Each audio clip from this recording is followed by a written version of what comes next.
Қайырлы күн баршаңызға. Бүгін осындай өте дәмді болып шығатын ерекше булочкалар синнамони булочкасын дайындайтын боламыз. Видеоны соңына дейін қарап, менің каналыма тіркелуді ұмытпаңыз. Алдымен жылы сүтімізді ыдысқа құйып, үстінен қантты, аздап тұзды, дрожжды салып, жақсылап араластырып, бетін жауып 10 минутқа қоямыз.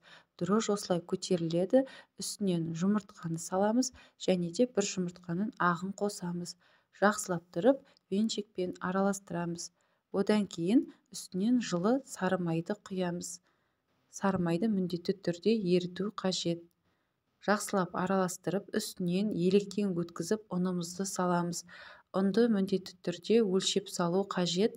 Барлық өлшемдерді видеоның астына описанияға жазып қоямын.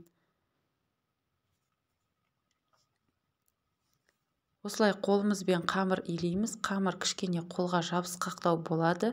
Ең соңында үстінен аздап сұйық май құйып, тағы да қолымызбен илейміз.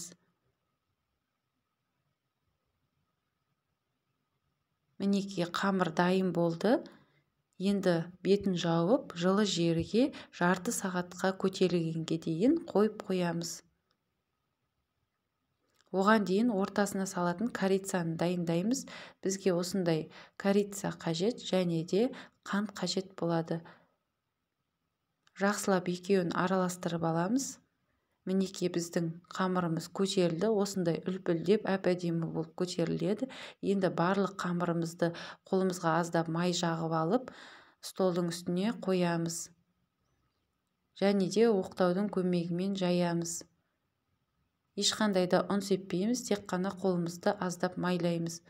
Қамырды қатты жұқа немесе қалың қылып жаймау қажет. Видеода көрсетілгендей қалыңдығы шамамен 1-2 сантиметрдей болу қажет. Енді үстінен бөлме температурасында тұрған сары майды жағып шығамыз. Майды көп жақпаймыз, тек аздап жағамыз. Енді жаңағы дайындап қойған корицамыз бен қантымызды үстіне себелеп, біркелкі етіп қолымызбен жағамыз.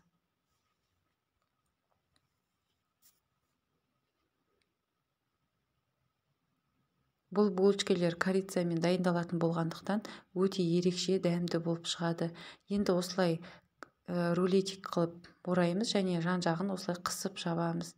Енді табамызға аздап сұйық май жағамыз. Және де осылай жіптің көмегімен булочкаларды кесетін боламыз. Егер де жіппен кессеңіздер, өте жақсы кесіледі.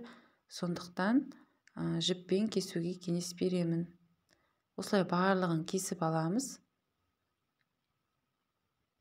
Және де бетін жауып 10 минутқа көтерілгенге дейін қоямыз.